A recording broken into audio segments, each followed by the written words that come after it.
একদম ভিন্ন রকম দুর্দান্ত স্বাদের এবং সহজভাবে ডিমের একটা রেসিপি আজকে আমি তৈরি করে দেখামু। তারপর বাড়িতে বইসা যখন বানাইয়া খাইবেন তখন আমার কথা আপনাকে বারে বারে মনে পড়বে। চলেন তাইলে আজকের রেসিপিটা আমরা শুরু করে দেই।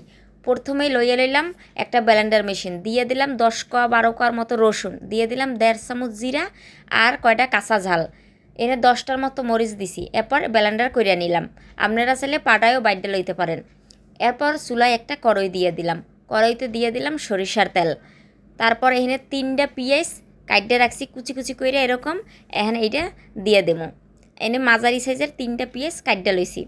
এখন পেঁয়াজটা একটু লাড়াচাড়া দিয়ে লইতে হবে, হালকা একটু ভাইজা লম 2 মিনিটের মতো। 2 মিনিট ভাজার পরে যে মশলাটা বাইটে রাখছি মানে ব্লেন্ডার করে রাখছি এইটা এখন দিয়ে দিলাম।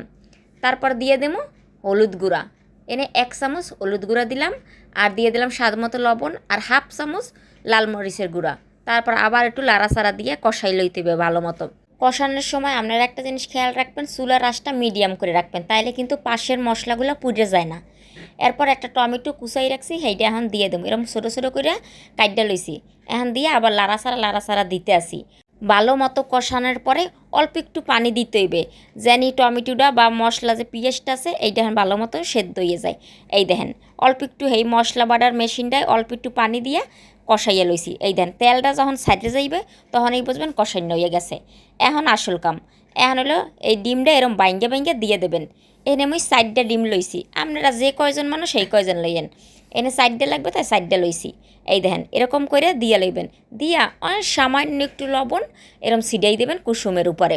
তারপর ঠিক 5 থেকে 7 মিনিটের মতো এরম ডাইক্কা দেবেন, লো আছে। চুলাটা কিন্তু অবশ্যই লো করে রাখবেন।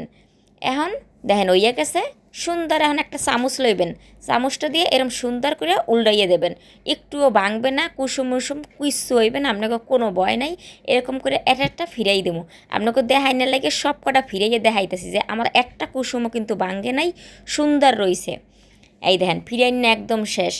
আর দেখছেন মশলাগুলো একদম মাখো মাখো হয়ে গেছে।